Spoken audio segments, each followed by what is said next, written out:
Tapos natin pag-aawitan at ngayon po ay dadako tayo sa pagpapaliwanag ng salita ng ating Panginoon Diyos. Nais ko po na hiningin na manalangin po tayo bago tayo tumamaw sa pinaka-sentro ng ating gawain at ang salita ng Panginoon Diyos. Let us pray. Pakibabati mo tayo. Praise. Panginoon po namin Diyos na banal at makapangyarihan sa lahat. Kami po ay pagpasalamat at pagpupuli sa inyo sapagkat ang araw ng Panginoon, ang araw ninyo, ay araw ng pamamahinga na inyong itinakda upang kami ay magkaroon ng oras sa inyong presensya at magpahinga kami sa pamamagitan ng aming pagtitipon bilang mga anak ninyo at kayo ay aming mga fellowship. Panginoon, maraming salamat sapagkat sa pakikipag-fellowship ko sa amin sa ganitong uri ng pagsamba at pagtitipon ay nagbubula po sa inyong banal na salita. Kung kaya't dalangin ko po, Lord, na ang mga salita nyo na ipapaliwanag ay magkaroon ng higit na kapangyarihan na magbago ng aming mga buhay, lalong-lalo na Lord, sa pinaka-punto ng buhay namin na lahat kami na narito ay temporal lamang, nagdadaan lamang sa mundo ito. At naway maunawaan namin na pinaghahandaan namin palagi ang aming mga sarili na after ng aming kamatayan dito ay magkaroon po kami ng buhay na walang hanggan. Ang lahat ng ito ay makikita namin ngayon sa aming sinisiris na aklat ng Ecclesiastes chapter 7. Na dito ay nais nyo na i-remind kami at turuan kami kung paano kami maglalagay ng aming mga kaisipan at puso sa pamumuhay namin dito sa lupa. Ang dalangin ko po, ang Banal mong Espiritu, ang siyang magpaunawa ng lahat ng ito at magdala ito ng radikal na reformasyon sa aming kalooban at isipan upang sa ganon, masigit ka namin mahalin, higit ka namin paglingkuran at tignan namin ang makadamit na mga inihahanda ninyo sa buhay ng bawat isa sa amin. This is our prayer. In Christ's name, Amen and Amen. Sabi ko ng naging hari ng Israel, tulad ng aming mga ninuno, kami ngayon ay mga dayuhan at namimibang bayan. Ang pagtira namin sa daigdig na ito ay pansamantala lamang at hindi panatilihan. Ito ay pananalita ni Haring David na ating makikita sa 1 Chronicles chapter 29 verses 14 to 15. Bakit po ito binanggit? Sapagkat alam natin na ang passage na ito ay nagpapakita na ang tao sa mundong ito ay dayuhan lamang. At sinasabi niya na ang pagtira daw natin dito sa daigdig na ito ay pansamantala lamang at hindi mo tayo panatilihan dito sa mundong ito. Ngayon, kung ito yung turo ng banal na kasulatan, ano ang magiging mga katangian natin hanggat hindi pa tayo dumarating sa finish line ng ating mga buhay? Ano yung dapat natin ilagay sa ating mga puso? At kanino natin ipagkakatiwala ang ating mga sarili nito sa kalakasan na ating tinatamasa ngayon, sa ating good health, at sa mga bagay na pinagkakaabalahan natin? Kailangan ba na mag-focus lamang tayo sa mga bagay na ginagawa natin ngayon? At kailangan ba na ubusin natin ang ating buong lakas sa mga bagay na pwede natin makuha sa mundong ito? O kailangan mayroon pa tayo na masigit na tingnan at pahalagahan sa ating buhay na magdadala sa atin ng tinatawag na walang hanggang pagkasama sa presensya ng ating Panginoong Diyos? Of course, obviously, ang sagot, yung sinasabi kong ito. Pero tandaan po natin na ang ating pagtira sa mundo ito ay paghahanda rin o preparasyon din natin na isang araw, pag nawala tayo sa mundong ito, saan pa talaga tayo pupunta? At yan nung nais talakayin ngayon ni Haring Solomon, na anak ni Haring David, na whether we like it or not, time will come, we will die sa mundong ito. At ang ating series ay makikita uli natin sa Mangaral chapter 7.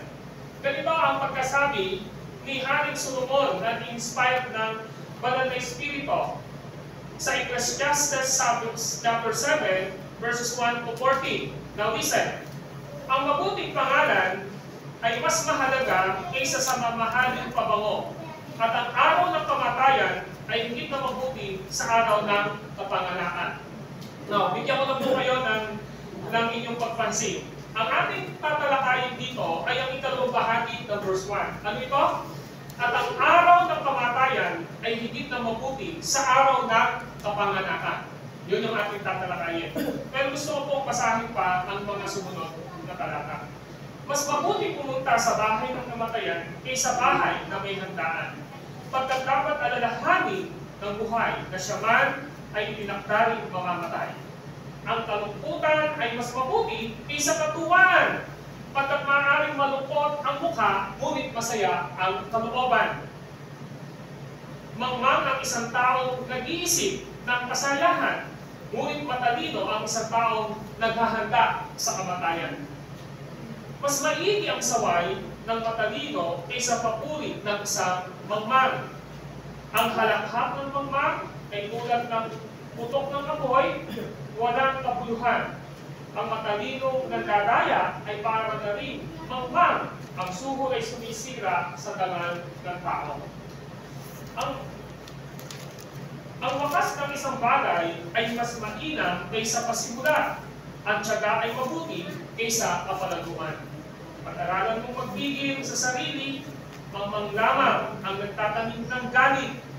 Huwag mong itatanong kung bakit mabuti noong araw kaysa ngayon, pagkat iya'y tanong ng walang katuturan.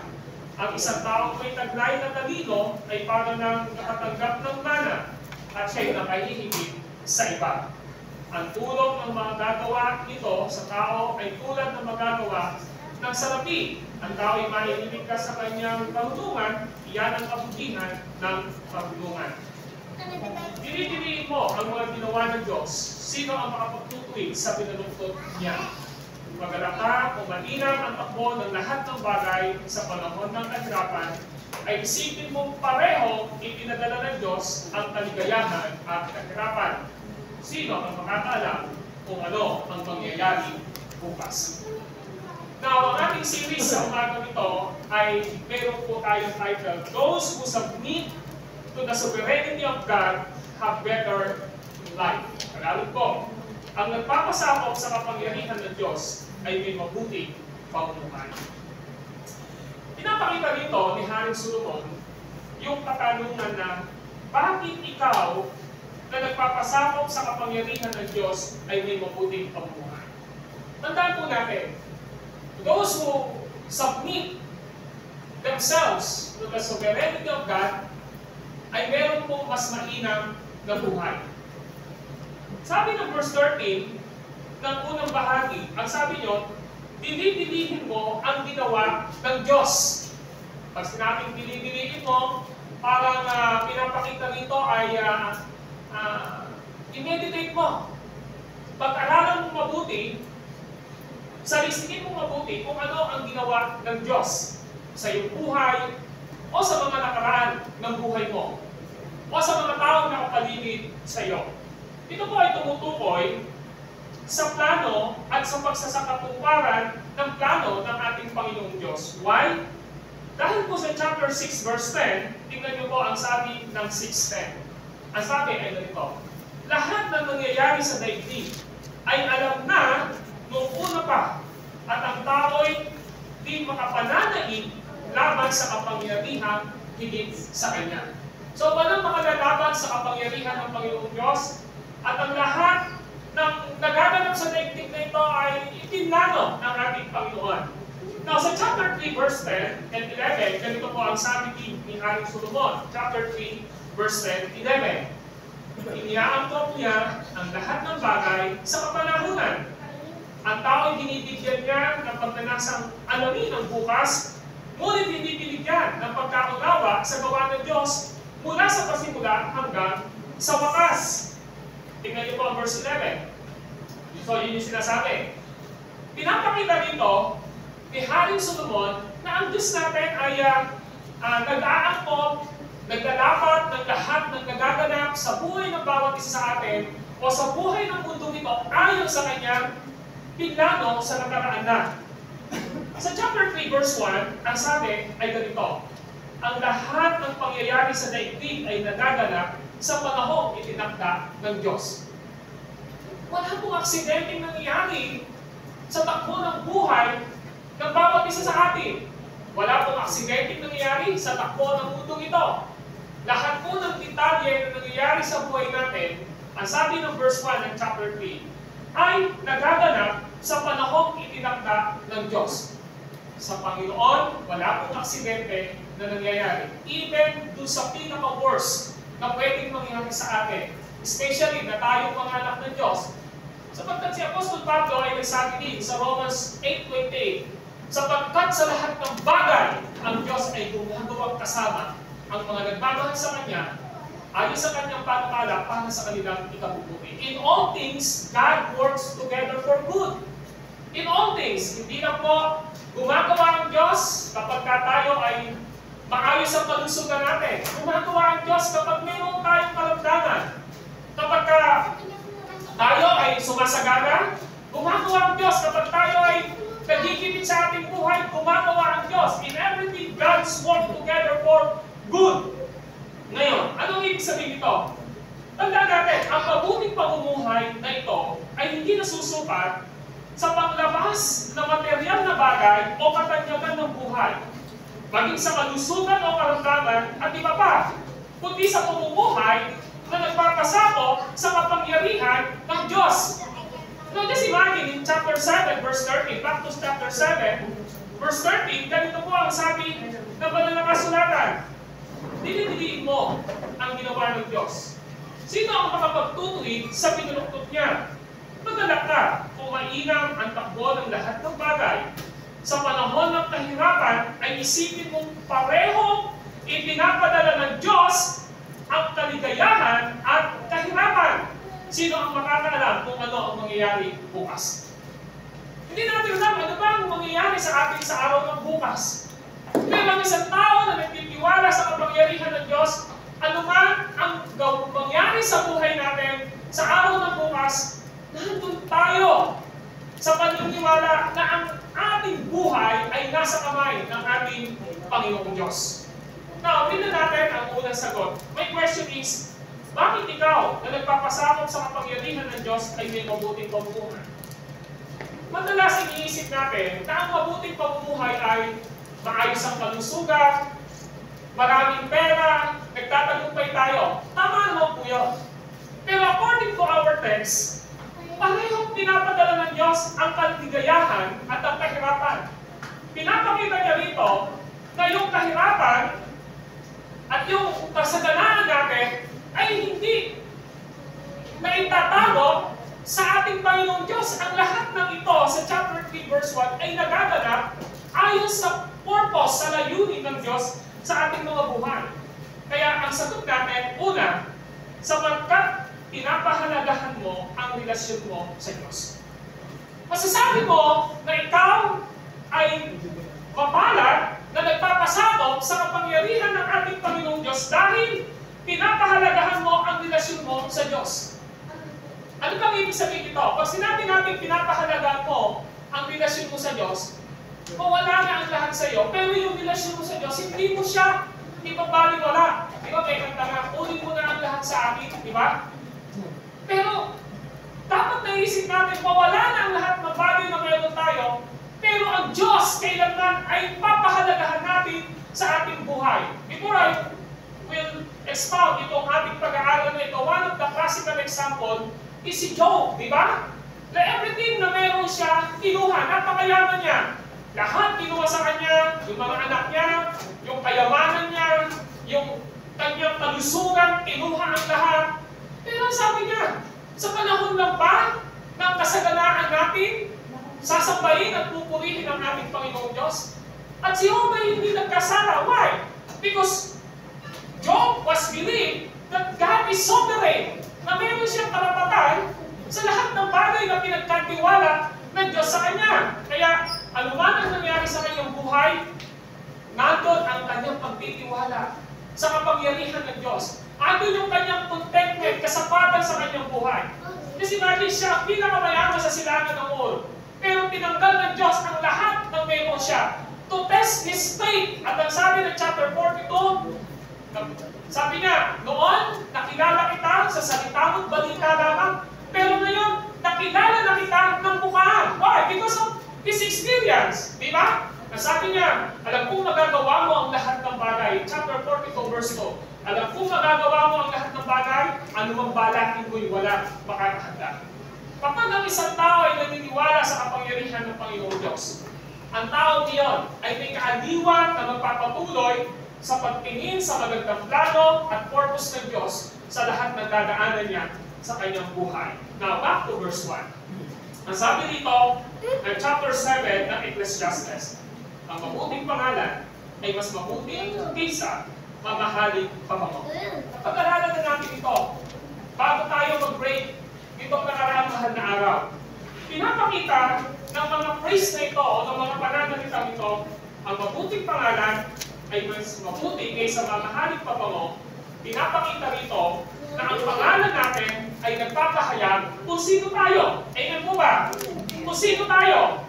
At ang binago na katangian natin ng ating Panginoong Diyos ay nagpapahayag ng bagong patatayuan natin at bagong pagtatao natin sa espiritual na aspeto na dapat nagre-reflect na ito ngayon kung sino si Kristo sa ating mga buhay.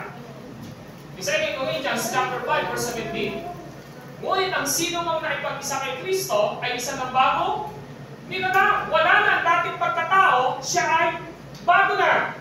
Well, bagamat hindi na mabago ang ating pangalan, pero yung nature natin, before and after, ay meron kang makikita na nagre-reveal kung sino tayo, na nakakonekta kung sino si Jesus sa ating mga buhay. Ako nyo? Kung dati, ito yung buhay mo, si Marites ka na ganito, nung araw, pero ngayon, binago ka ng Diyos, hindi ka na si Marites, di ba? Ano ka na ngayon? Sino na? Sino? Marisol. Si Marisol Sultan na ngayon, di ba? Joke lang po yan. Nakakantong eh. Ang pinapakita, mayroong pagbabago sa buhay natin, di po ba? So, yung pangalan natin, nakadikit sa katangian natin kung sino si Kristo sa ating mga buhay. So, yun yung gusto ipakita rito. Now, this is the application of a good name is better than a good ointment. Di ba? Kahit napakabango mo, pero kung masama ang ugali mo, babantog ka pa rin sa pang-amoy ng mga tao. Di ba? Kahit na magsuot ka ng ubod ng dami mo mga alahas sa iyong katawan, pinakamabango ng pabango ang ilagay mo sa buong katawan mo. Lagay mo na ang pabango, pero kung ang iyong buhay ay hindi po maayos, sasabihin sa iyo na yan, kaya na naman dumadaan na naman, di ba? May masasabi sa iyo. Kaya para kay Solomon, sa salita ng Diyos, yung binagong pangalan, binagong nature natin, dapat nagre-reflect si Kristo sa ating mga buhay. Mga kapatid, dapat pinapahalagan mo ang relasyon mo sa Diyos hanggang sa maranasan mo ang alin, ang verse 1 ng ikalawang bahagi. Now, listen in verse 1 ng chapter 7. Ano yung kasunod? At ang araw ng kamatayan ay higit na mabuti sa araw ng kapanganakan. Alam nyo, ang practice po sa lumang tipan, yung pabango, ginagamit na po yan para sa burol eh. Ako, kaya nga si Jesus Christ nung siya ho ay nandun na sa pong niya, dinala siya ng pabango eh. Pangbalsa mo lang po yung pabango sa lumang tipan and even in the New Testament. Pero sinasabi niya ngayon dito ay ito. Maliwanag na sinabi ni Haring Solomon, ang araw ng kamatayan ay higit na mabuti sa araw ng kapanganakan. Sa English, ang ganda ho sabi niya, ay ito. Sabi niya ay ganito, the day of one's death is better than the day of one's birth. Nakita nyo? Tayo, natatakot tayo mamatay. Tama po ba? Pero alam nyo, kahit matakot at hindi ka, kapag oras mo na, oras na ng tao, mamamatay siya eh. Ngayon, isipin mo, ang sabi niya ay ito. Yung kamatayan daw ng isang tao ay higit na mabuti sa araw ng kapanganakan. Pero, tandaan natin, we always celebrate our birthday. Tama po ba? Ang ginagawa natin yearly, sineselebrate natin yung birthday natin. Of course, alam natin, iba-iba ang motibo. Nagpapasalamat dahil inabot niya yung edad niya ngayon, di ba? Pero ang problema natin dito ay ito. You always celebrate your birthday yearly. Pero ang tanong, ni Haring Solomon ngayon dito, kung ako ang bibigyan sa Diyos at magpaparaphrase dito, pinaghahandaan mo ba yung kamatayan mo? Ginagastusan mo ang iyong birthday. Tama po ba? Hindi po ako against sa mga ganyang bagay. Pero this is eye-opener para sa ating lahat. Ang birthday natin, binibigyan natin ng importansya yearly sa buhay natin. Katulad ko, halimbawa, kung 50 taong ka na, 45 ka na, gano'n. Di ba? Di sabihin 45 years ka na nagse-celebrate ng birthday mo. Pero tanong natin ngayon dito, paano mo naman pinaghandaan? Yung pinakahuli, kailangan na magdidetermine na sa'yo, saan ka papunta? Pinaghandaan mo ba ang kamatayan mo? Yun ang tanong ngayon. Now listen, your birth is the beginning of coming death. Ano ibig sabihin dito? Yung kapanganakan mo ay pasimula ng pagdating na ng iyong kamatayan. Naniniwala po ba kayo? Once na pinanganak ka, tandaan niyo po ito, hindi na ho pahaba yung buhay mo. Why? Dahil meron pong limitasyon ang buhay natin dito sa lupa. Kaya halimbawa, mabubuhay ka lang ng 50 taon. Nung pinanganak ka, ano nangyayari sa'yo? Kada tiktok ng orasan, nalelesin na yung haba ng buhay mo. Now, your birth is the beginning of coming death. Kaya ang sabi ni Haring Solomon, ang araw ng kamatayan ay higit na mabuti sa araw ng kapanganakan. Napakalilangan, 2 times binanggit na salitang araw, the day. So sabi, the day of death is better than the day of your birth. Ano yung sabihin dito? Pinapakita rito na ang kamatayan at kapanganakan ay nakatakdang araw. Yung kapanganakan mo, pinlano ng Diyos yun. Ako na? Pero yung kamatayan mo, pinlano din ng Diyos yun. Ako niyo po may punto. Nung ipinanganak ka, kasama sa plano ng Diyos yun. Nung magmamamatay ka, kasama din po sa plano ng Diyos. Now, very popular sa atin, ito chapter 3 verse 1 and 2 ng mga ngaral. Chapter 3 verse 1 and 2. Ang lahat ng pangyayari sa daigdig ay nagaganap sa panahong itinakda ng Diyos. Verse 2, ang panahon ng pagsilang, ang panahon ng pagkamatay. There is a season of birth, but there is a season of death. Nakalapit punto ni Haring Solomon. Ibig sabihin, maliwanag kay Haring Solomon, yung season na yon, yung panahon yon, darating at darating sa atin. Dumating na sa atin yung kapanganakan natin sa mundong ito. Pero yung isang season na ayaw natin maranasan sana, yung buhay natin ay mamamatay sa mundong ito. This is a series. Kung pwede ko nga lang, baktawan kasi kamatayan ang pinag-uusapan dito, pero hindi mo pwede eh. This is eye-opener sa ating lahat na nandito. Now, in Psalms chapter 139 verse 16, of course, si Haring David na sumulat dito, anak siya ni Haring Solomon, na sumulat ng, si Solomon, anak siya ni David, pero yung tatay niya sinulat itong Psalms 139 para makita natin. Verse 16, ang sabi niya, ako yung nakita na hindi pa man sumisilang. Batid mo kung ilang taon ang haba ng aking buhay. Pagkat ito'y nakatitik sa aklat mo na talaan, matagal ng balangkas mo, ikaw lamang ang may alam.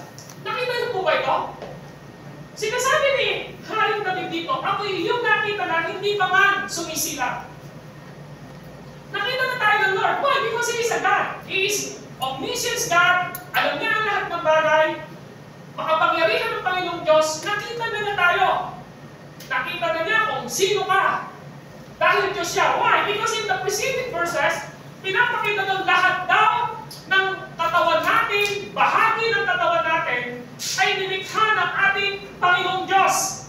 Pag pinag-aralan niyo po yun dyan, yung mga sumunod dito sa verse 15, ang sabi niya, ang buto ko sa katawan, noon ngayon ay hugisin sa loob ng bahay bata, doon na yung napapansin, lumalaki ako noong di sa iyo nanitihim.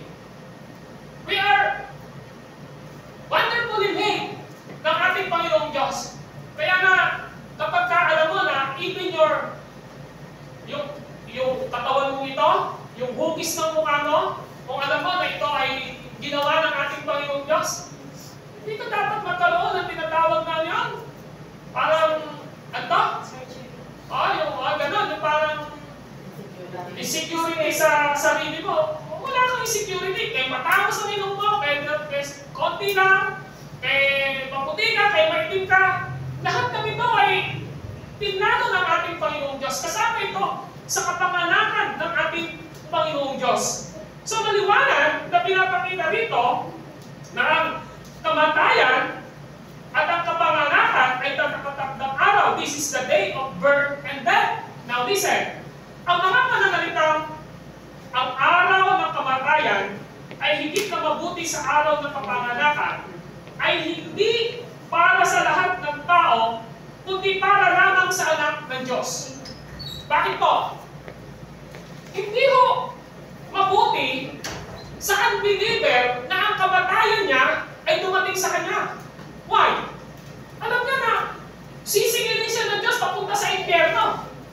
Pero yung isang Kristiyano, anak ng Diyos, na alam niya na yung araw ng pagdating ng kanyang kamatayan ay nakahanda siya, hinanda siya ng Diyos, dahil alam niya na ang buhay na rito sa lupa ay pansamantala lamang para sa kanya. Sa panahon na nandun na siya, sa huling hininga ng kanyang buhay, ang sasabihin niya, Lord, makikita na kita ng mukha. Yun yung gusto ipakita rito. Kaya yung word na ang araw ng kamatayan ay higit na mabuti sa araw ng kapanganakan, pinapakita rito ni Haring Solomon, ito ay para sa mga mananampalataya at anak ng Diyos lamang. Terrible po ito para sa mga hindi mananampalataya eh. Di ba? Why? Kasi alam mo, yung tao na walang relasyon sa Diyos, pag namatay siya, hindi ho RIP ang totoo, hindi ho resipisyon. Yung nakikita nyo sa mga simenteryo, sa mga magaganda yung mga bahay nila, di ba? Yung mga namatay, maganda po yun. Yung mga, mga nicho, ang gaganda. Pero hindi po RIP yun, hindi po resipisyon. Kung ang tao ay walang relasyon sa Diyos, walang RIP doon. Why? Torture po yun. Torture. In eternity po ang mararanasan niya. Pero dito pinakikita ni Haring Solomon, it is only applicable to those who die unto the Lord. It is only for those who are sincere believers in Christ, the sinner's Savior, na nakaranas siya ng kaligtasan. Para sa isang tao na mamamatay, na mayroong relasyon sa Diyos, para sa kanya, napaka-precious nito. Saan siya gusto naman natin eh? Doon naman talaga tayo papunta eh. Tama po ba? Kaya niyo po bang pigilin ang kamatayan niyo? Sino ba ang magpipigil dito ng kamatayan? Eh, yung napakayayaman nga po, hindi napigilan ang kamatayan. Di po ba? Ang dami kong mayaman sa Pilipinas, pero napigilan ba nila ang kamatayan? Hindi po. Punta ka ng simenteryo.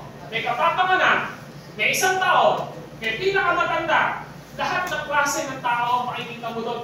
Walang pinipili ang oras na itinakda ng Diyos, bata, matanda. Makikita natin, kapag itinakda ng Diyos, magaganap. Pero sa tunay na mananampalataya, para sa kanya, pag dumating ang ganong kalagayan, ay meron siya tinatawag na kaligayahan sa kanyang buhay. Alam niyo mga kapatid, na ang sanggol ay ipinanganak na po siyang makasalanan. Kaya gusto ko muna bigyan ng emphasis dito. Bakit sinasabi ni Hari Solomon dito na yung lamang kamatayang ito ay para sa mga anak ng Diyos? Kasi gusto natin ito unawa muna, mga kapatid. Lahat ng tao, lahat ng sanggol na ipinanganak siya ng kasalanan. Why? Romans 3:23. Sapagkat ang lahat ay nagkasala. Lahat po ay nagkasala. Walang sino man karapat-dapat sa paningin ng Diyos.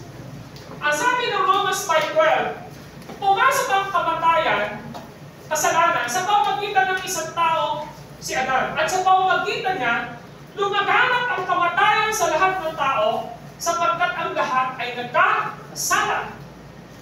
Ang kamatayan ay bunga ng kasalanan. Yan ang gusto ipakita.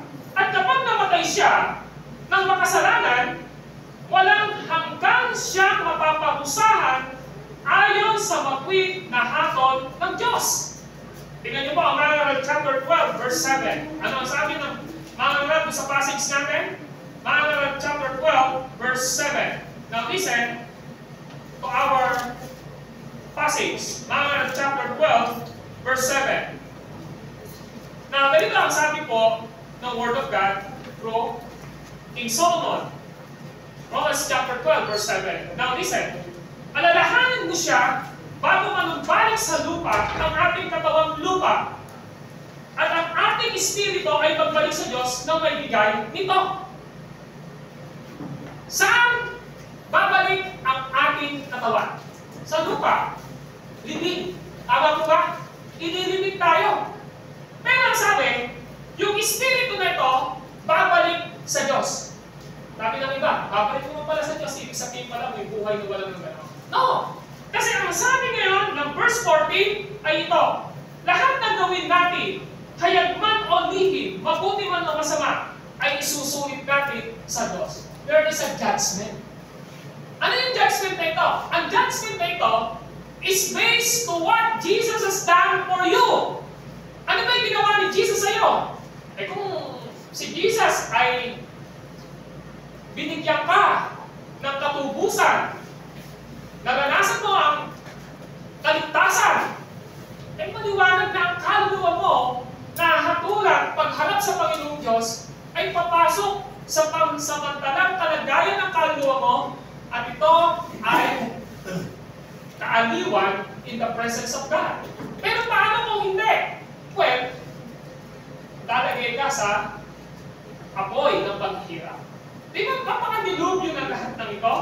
So, pinapakita ngayon dito, mga kapatid, na even sa Pahayag chapter 20, verse 15. Now, tingnan natin itong Pahayag 20, verse 15.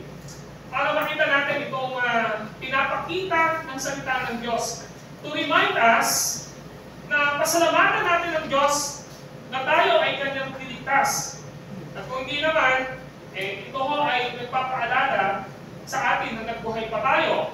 Pahayag 20 verse 15, ano sabi niya rito?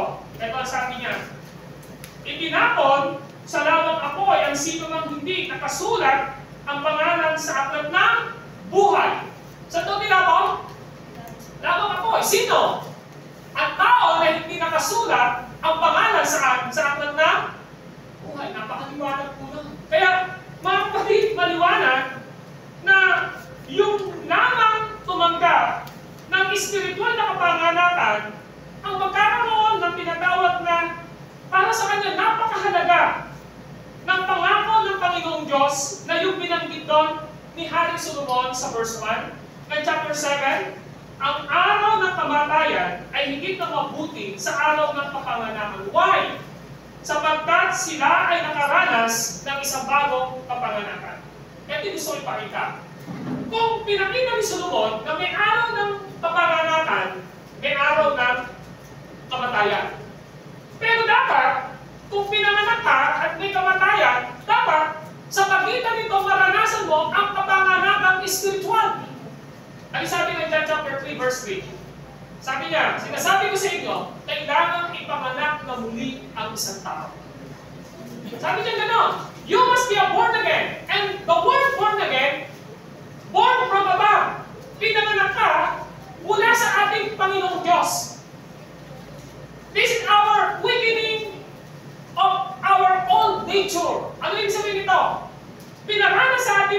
Diyos, ang isang bagong kapanganakan is spiritual. Well, in 1 Peter chapter 1, verse 23 to 25, na tayo ay pinanganak dahil sa salita ng Diyos na ating natanggap na ang laman ay ang ating Panginoong Jesucristo. When we receive Jesus sa ating mga buhay, sa pamamagitan ng kanyang salita, ay nakakaranas tayo ng isang bagong kapanganakan. Ang sabi ng 1 Peter 1:20 to 25, hindi kayo pinanganak gaya ng binhing nasisira, kundi pinanganak kayo sa pamamagitan ng mabisa at makapangyarihang salita ng Diyos. At ito ang mabuting balitang ipinangaral namin sa inyo. And who is the gospel? Romans chapter 1, verse 18, ang sabi ron, at 16, mabuting balita patungkol kay Kristo. James chapter 1, verse 18, ang sabi ni Santiago sa James chapter 1, verse 18. Now listen, in James chapter 1, verse 18, this is the means of God kung paano na ang isang tao ay ipinapangalan sa spiritual na aspeto. Santiago chapter 1, verse 18. Now listen, in verse 18, sabi niya, niloob niya tayo maging anak niya sa pamamagitan ng salita ng katotohanan upang matami tayo at maging higit sa lahat ng kanyang mga nilalang.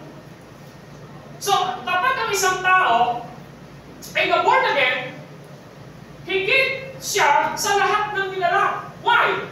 Because you are child of God. Higit ka. Kahit kanino, kahit mag-billionary pa siya, ikaw anak ng Panginoong Diyos, meron kang katiyakan na anytime na dumating ang kamatayan mo, ay meron kang buhay na walang hanggan. In the parable of Jesus Christ in Luke chapter 16, ang sabi ng matandang mayaman, ang dami kong inani. Di ba? Saan ko lang ito lalagay? Gigibayin ko yung aking kamali. Pagpapatayo uli ako, doon ko lahat lalagay ang aking inani. Ang gagawin ko na ngayon, iinom, kakain, at magsasaya. Pero sabi ng Panginoong Yesus, hanggang sa gabi nito, pupunin ko ang iyong kaliwa. Kanino mapupunta ang lahat ng iyong pinagpagalan? Ganyan ang sasabihin ng mga tao nagtitipon ng kayamanan sa lupa. Ngunit, hukag sa harapan ng Panginoong Diyos. Nakita yung punto rito? So, pinapakita ngayon sa atin dito, if you are child of God, ikaw ay nakahihigit. Nakahihigit saan? Yes, hindi ka nakahihigit sa status ng buhay nyo dito. Siya, mayaman siya. Okay, baka yung status, di ba? Kung super yaman siya, ikaw naman ay nasa middle class, siya nasa higher class. Kung ikaw naman ay nandito sa level ng mababa. Yes, in the side of this world, tinitingnan tayo ng tao na hindi kayo parehas ng status. Pero sa Panginoong Diyos, talagang hindi kayo magkaparehas ng status. Why? Because you are child of God, you have eternal life. At ang taong nagmamataas sa Panginoong Diyos, especially sa Luke chapter 12, hindi kayo magkaiba. Saan? Pag namatay siya, saan siya pupunta? Sa impyerno. Hindi natin pwedeng bayaran ang ating kaligtasan. Walang palakasan in heaven. We are not saved because of our good works. We are not saved dahil kaya natin sulunan ang ating Panginoong Diyos. We are saved because of Jesus Christ. Sa lahat ng kanyang ginawa sa cross. And this is the assurance na lahat tayo na tumanggap sa mga bagay na inihanda ng Diyos sa atin ay ginawa ng anak at sa paningin ng Panginoong Diyos na kahihigit ka sa ibang tao. That is spiritual. Nakahigit ka sa ibang tao, spiritually. Pero of course, sinabi ko nga sa inyo, dito sa lupa, mayroong tinatawag na distinction eh. May mahirap, may mayaman, may milyonaryo. Eh kung ang status natin, tingin ng iba, hindi mayaman, pero sa harap ng Diyos, mayaman ka. Spiritually, and you have eternal life. Nakahihigit ka. Kaya pinapakita ngayon dito ng ating pinag-aaralan na kapag ikaw ay anak ng Panginoong Diyos, meron pang kahaliwan sa buhay mo. Halimbawa, sa mundong ito, hindi ka magpapanindang sa mga pinaalok ng mundong ito na magpapalayo naman sa iyo sa Panginoon. Tama po ba? Kasi kung alam mo ang anak ka ng Diyos, at alam mo na may pupuntahan ng kaluluwa mo, impyerno at langit, alam mo na anak ka ng Diyos, maiiwasan mo na yung mga bagay na binahatak ka papunta sa paglayo sa Panginoong Diyos ay ma-overcome mo. Why? Because you know in your heart and in your mind na ikaw ay anak ng Diyos at ikaw ay pansamantala sa mundo ito. One day at a time, yung buhay mong ito may destinasyon at ang destinasyon mo ay sa presensya ng ating Panginoong Diyos. Yan yung gusto ipakita dito. Mga kapatid, ito ay nagpapakita sa atin ng pananaw na ang lahat ng tao dito sa mundong ito, sila man ay mananampalataya ni Kristo o hindi mananampalataya ni Kristo, ay dayuhan lamang sa mundong ito. We are the pilgrimage in this world. Now, sabi ni Apostle Peter sa 1 Peter chapter 2 verse 11 ay ganito. Now, listen in 1 Peter chapter 2 verse 11. Apostle Peter wants us to remind na yung buhay natin dito sa sa 1 Peter 2:11 ay nagpapakita ng dayuhan lamang tayo dito. Sabi niya sa verse 11 ng 1 Peter 2:11, mga pinakamamahal, ipinamamalig ko sa inyo bilang mga dayuhang nakipamayan sa daigdig na ito. Ano daw tayo dito? Dayuhan. Sabi, bilang mga dayuhang nakikipamayan sa daigdig na ito. Kung iniisip mo, ito yung totoo mong tirahan, ang mundo ito, nagkakamali ka. Hindi po ito yung totoo nating tirahan. Ang sabi ni Peter, dayuhan nakikipamayan sa daigdig na ito. At ano yung kanyang apilan? Talikdan ninyo ang masamang hilig ng katawan na naghihimagsik laban sa Espiritu. Ano ito? Yung Espiritu natin binago ng Panginoong Diyos, pinaghihimagsikan ng laman. Ano yung laman? Kasalanan. Magkalaban ang Espiritu at ang laman. Ngayon, nasabi niya ngayon, namamanit ako sa inyo, sabi niya. Pwede ba na talikuran nyo na yung gusto ng laman nyo? Ano may gusto ng laman? Pleasure ng mundong ito. Di ba? Ano ba yung pleasure ng mundong ito? Hindi mo sinasabing masama ang pleasure. Part po yun ng buhay natin. Pero maging maingat tayo, di ba? Kung ang pleasure na meron tayo ay pleasure na nagpapalayo sa Panginoong Diyos. Hindi mo yun yung kalooban ng Diyos. Naghihimagsik ang Espiritu Santo sa ginagawa ng kasalanan ng iyong laman. Eh po ba? Alam natin kung ano yung pleasure. Yan yung gusto ng laman natin. Kadalasan, kapag hindi tayo naging maingat, ang gusto ng pleasure ng laman natin, kasalanan. Tama po ba? Ba't ba yung kasalanan, yun yung gustong-gusto ng laman natin? Alam nyo, ang pagkain ng laman natin, kasalanan. Tama po ba? Pero ang pagkain ng Espiritu natin ay spiritual. Basin ninyo, di ba? Mata, pag may nakita ka, ay, may isang pleasure, di ba? Nagkakasala ka na. Ang pwede mong husgahan, di ba? Yung mga bagay na gano'n, yun yung pinapakita nito ni Apostol Peter. Ang sabi niya, talikdan ninyo ang masamang hilig ng katawan na naghihimagsik laban sa Espiritu. Verse 12, mabuhay kayo ng maayos sa gitna ng mga walang pananampalataya. Bakit? Alam ni Peter na yung buhay natin dito, hindi lahat na makakasama natin Kristiyano. Tama po ba? Yung sasamahan mo minsan, unbeliever. At hihikayatin ka. Halika, mag-join ka. Minsan-minsan lang naman. Di ba? Hihikayatin ka.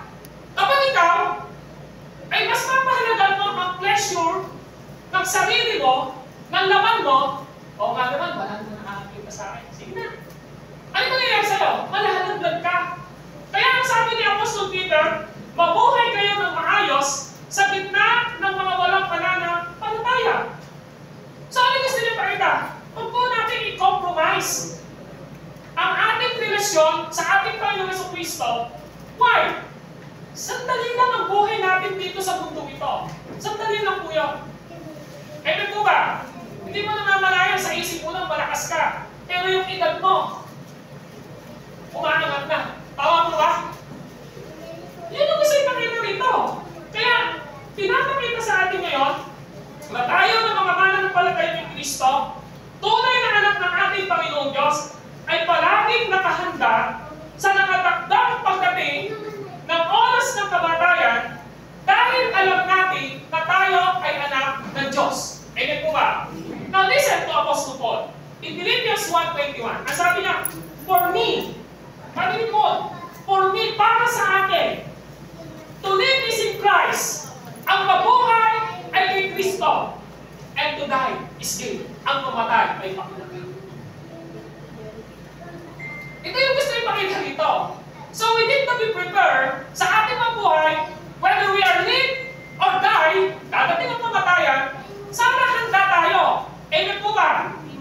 Sabi ni Paul, para sa akin, kung buhay man ako ngayon, nabubuhay ako kay Kristo. At kung mamamatay man ako ngayon, mamamatay ako para kay Kristo. Maliwanag po na sinabi rin ng Book of Romans, hindi ka nabubuhay sa mundo ito para sa sarili mo lamang. Kung nabubuhay ka sa mundo ito, umiinom ka, kumakain ka, nagsasaya ka, nagtatrabaho ka, nabubuhay ka para kay Kristo.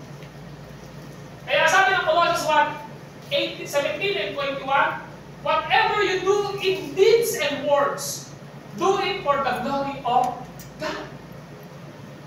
Amen po ba? Why? Kasi sinasabi niya, maging handa ka, na darating yung kamatayan yun nang hindi mo alam.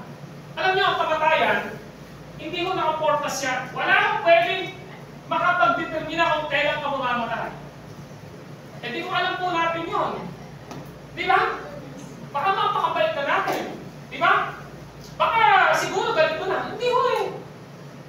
Sabi ng ating pinag-aaralan, pinaalam ng Diyos, yung pwede mong gawin ngayon, pero yung mangyayari sa sa araw ng bukas, hindi mo alam.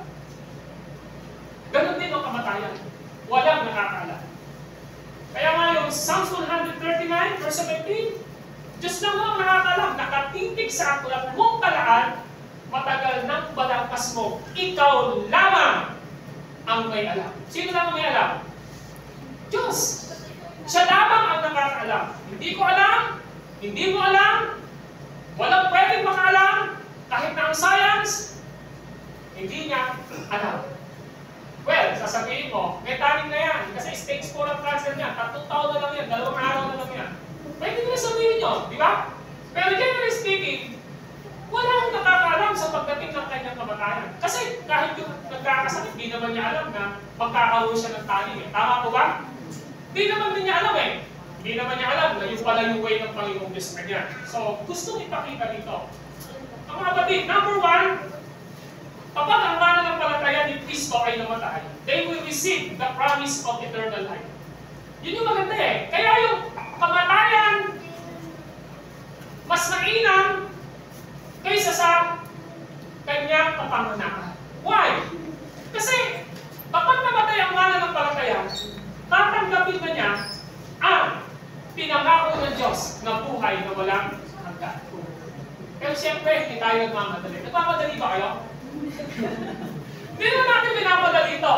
Pero pinapakita lang sa atin dito, when believers in Jesus Christ are died, they will receive the promise of eternal life. Lucas chapter 16, verse 25. Now, tingnan niyo ha. Lucas 16, verse 25.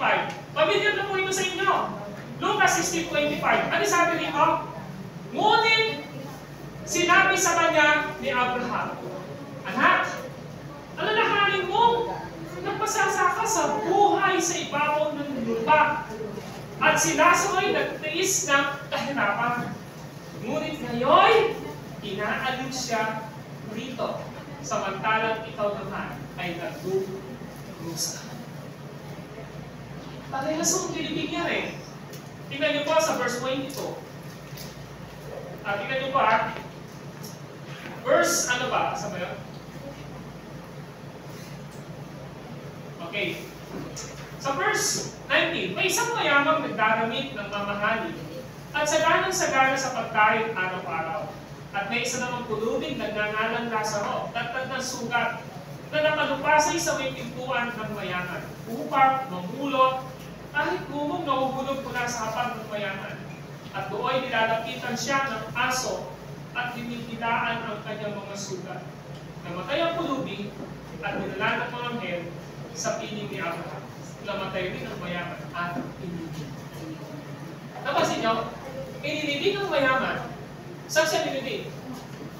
Ano ba? Pero bakit pagdating sa verse 23, buhay pa rin siya? Yung katulad niya.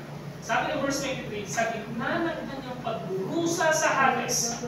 Ay kanyang pagdurusa sa Hades.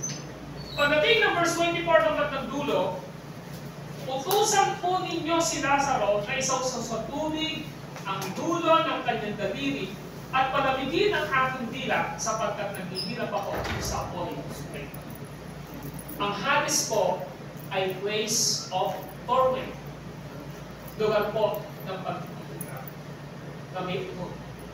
Namatay ang mayaman. Nilibing. Pero bakit naghihirap siya sa apoy? Kasi wala mo siya kalikasan. Ganun po yung mga taong mamamatay nang wala mong relasyon sa Diyos. Agad-agad, aharap siya sa Panginoong Diyos. Hebrew chapter 9:27. Minsan lang umatay ang tao pagkatapos mabubuhay. Pag hindi natagpuan si Kristo, yung ginawa dito sa matandang mayan, naghihirap siya sa akin. Just imagine, you have assurance of salvation ngayon sa inyo. Pero how about yung mga tao na mas malapit sa akin? Any moment, any time, na mamatay sila, pwedeng mangyari sa kanila ang nangyari sa lalaking mayan na naghihirap sa ako. Pero sa tunay naman ng palataya, tanggap niya ang buhay na wala. So yun yung gusto ipakita rito. Kapag dumating na yung oras ng pamatayan niyon, tatanggapin mo ang kaligtasang pinangako ng Diyos. Pero sa unbeliever, tatanggapin niya ang walang hanggang kapahamakan. Yung John 3:16, upang hindi mapahamak. Diba? Kundi magkaroon ng buhay niya. Number 2, the day of Christians' death bring deliverance from all suffering and grief. Why?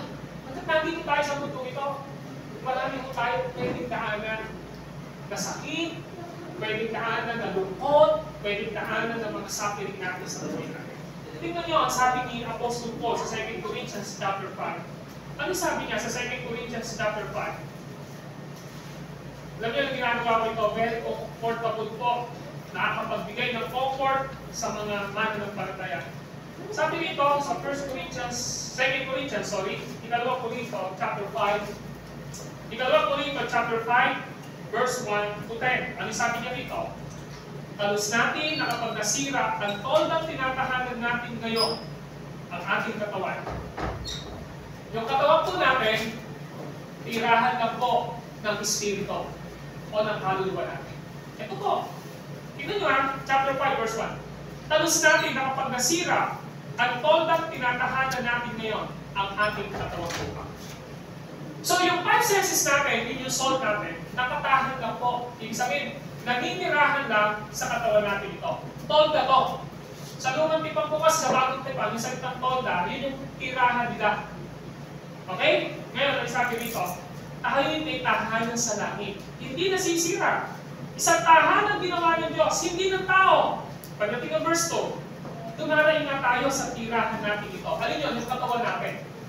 Yung katawan natin ito, dumarayin tayo. Bakit? Di ba pag masakit, may sakit ka, yung katawan mo ito, dumarayin yung kaluluwa mo. Dumarayin ko. Dumarayin nga tayo sa tahanan natin ito at labis natin pinananabigan ang tahanang panhangin. Kasi nakatira lang po talaga yung kaluluwa natin dito, sa katawan natin ito. Well, sa creation kasi, alam naman natin, di ba? Umugis si Yahweh mula sa putik ng tao, inugis siya, hiningahan sa ilong, nagkaroon ng buhay. Kung hindi niya hiningahan, ganun lang din siya, di ba? So, dalawa po yung makikita natin doon. Isang nasisira at hindi isang nasisira. Material and immaterial. Yung material nasisira, yun yung katawan. Yung immaterial na hindi nasisira, yun yung kaluluwa na bigay ng Diyos. Na muli natin. Ngayon, pagdating po dito sa verse 4, habang tayo nakatira sa toldang ito, sa katawan daw natin ito, sa katawang lupa, yan na po, diniretso na ni Paul, 5:4. Habang tayo nakatira sa toldang ito, sa katawang lupa, tayo'y namimighati, dumaraing. Ano yun? Namimighati, dumaraing. Totoo naman, di ba? Minsan, malungkot ka, iiyak ka, ang dami mong pwedeng daanan, di ba? Sabi niya, sa katawang lupa, tayo namimighati, dumaraing, hindi upang mawala ang katawang panlupa, kundi upang palitan ng katawang panlangit. At sa gayon, ang buhay natin may katapusan ay mapapalitan ng buhay na walang hanggan. Ang Diyos na rin ang nagtatalaga sa atin para sa pagbabago ito at ipinagkaloob niya sa atin ng Espiritu bilang katunayan na babaguhin niya tayo. So, yung promise ng Panginoong Diyos, di ba? Kaya, kapag ang isang tao, dumating na yung araw ng kanyang kamatayan, dinala na siya sa paglaya. Saan? Sa paghihirap at kalungkutan na meron siya. Number 3, the death of children of the death of ang kamatayan ng mga anak ng Diyos kay Kristo ay nagpapakita na siya ay hindi na iiyak, hindi na luluha, hindi na magugutom, hindi na magkakasakit. Tingnan niyo po ang pahayag 22:4. Di ba napakaganda ng mga promises ni Lord na ito? Sa pahayag 22 verse 4. Sorry, 21 verse 4. Ano sabi ng 21:4? At papahiran niya ang kanilang mga luha. Wala nang kamatayan, dalamhati, pag-iyak, at sakit, sapagkat lumipas na ang dati. Di ba napakaganda ng pangako ng Diyos? Kung dito, puro kaiyak, doon wala nang pag-iyak. Kung dito, puro kadalamhati, doon wala nang daw dalamhati. Kung dito, inaasma ka, puro masakit, doon wala nang daw sakit. Nakita lang? Kung dito nagugutom ka, doon wala na daw gugutom. Ang ganda, di ba? So, ano yung pinapakita dito? Ang pinapakita dito sa atin, kaya yung pamatayan na binabanggit ni Solomon daw, mas mainam eh. Mas mainam daw kaysa kung pinanganak ka.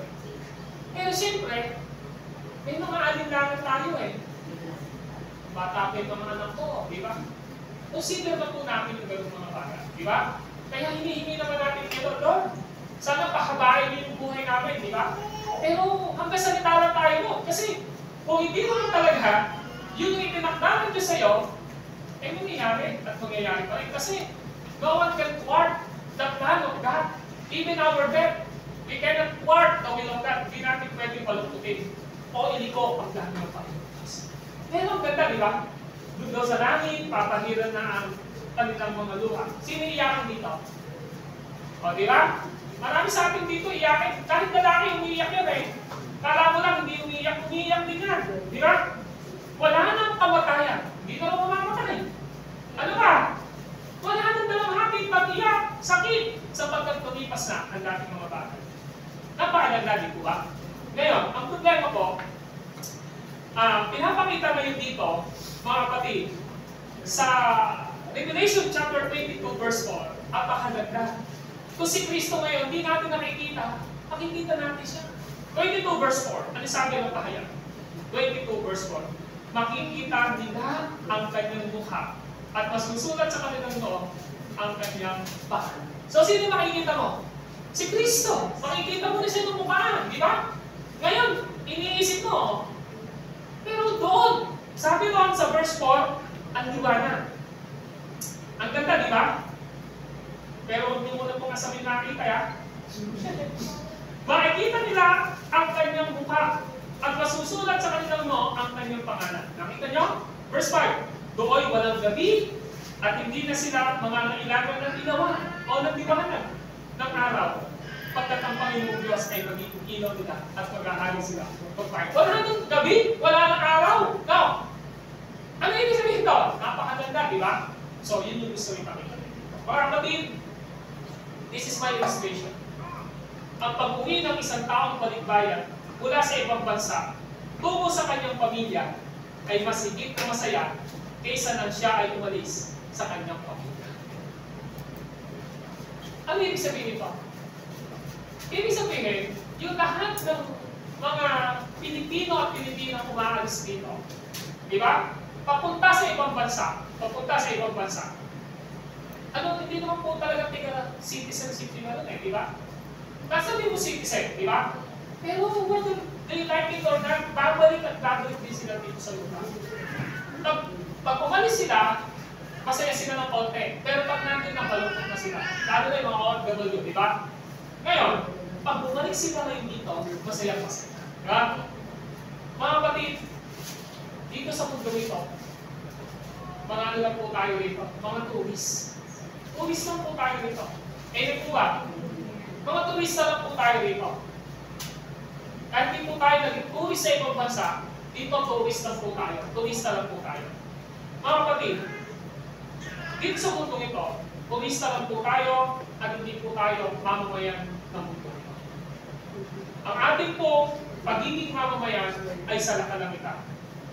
Kung ang pagiging mamamayan natin sa kalamitan, kailangan po natin na maunawaan na ang prinsipyo na meron tayo dito hanggat nabubuhay, itutuon natin ang ating mga pagkakas kay Kristo kung saan siya natin.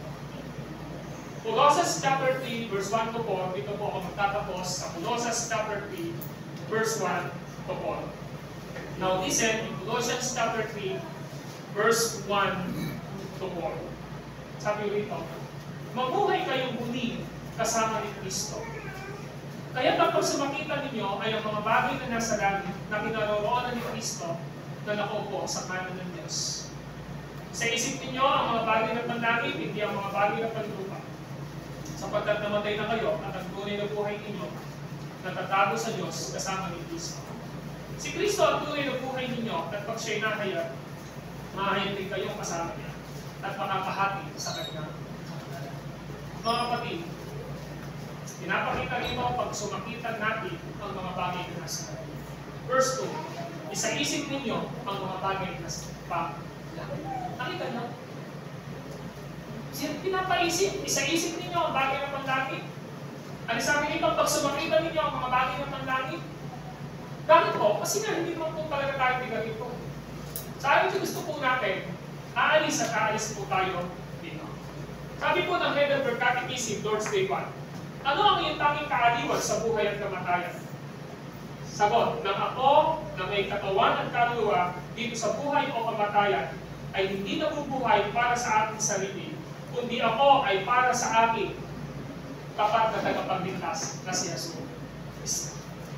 Mga kapatid, kung naunawaan natin ngayon na ang kamatayan at na ang kapanganakan ay nangyayari sa atin dito, pero masigit na mahalaga ang ating kamatayan.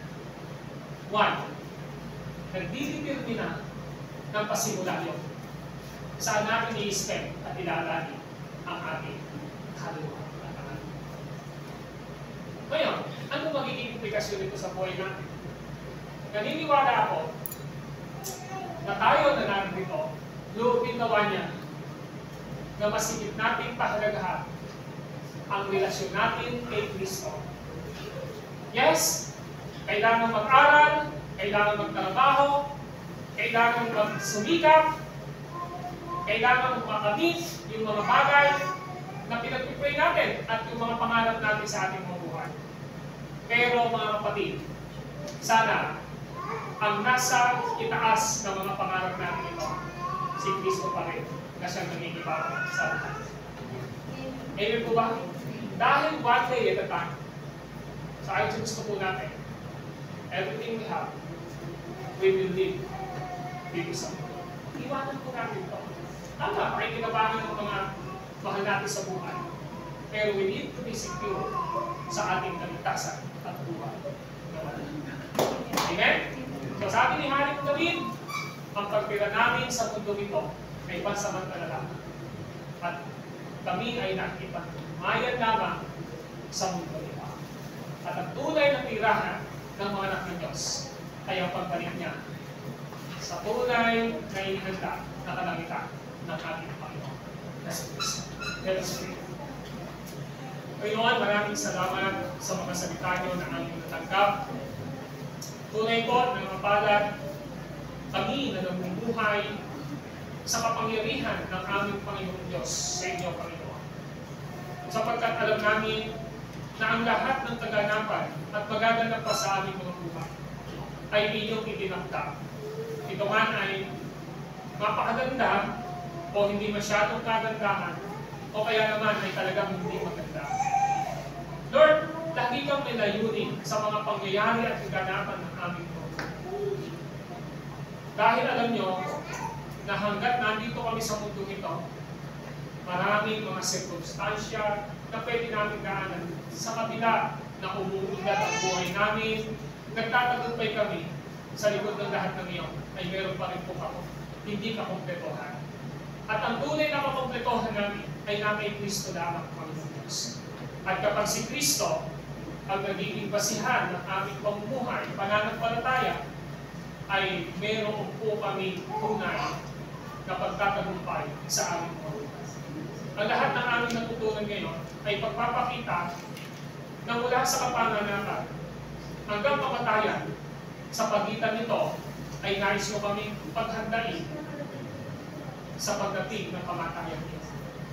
Sana wala kaming regrets na kapag dumating na yung time ngayon na nandun na kami sa panig ng sakit o kaya sa huling hininga, ay hindi namin sasabihin, Lord, sorry, hindi ka namin napaglingkuran. Lord, sorry, huli na ang lahat.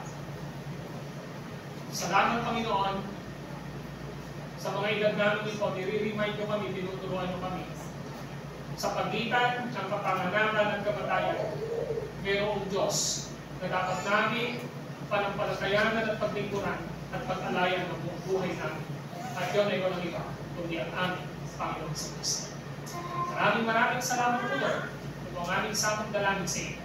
Sa pangalan po ni Kristo Jesus, na aming Panginoon at tagapagligtas. Amen. Amen. Palapaan po natin kami. Okay? Ito natin si Sister Antonia Tulitas in thanks and offering prayer. Tulog na yata. Hey, kahaba oh.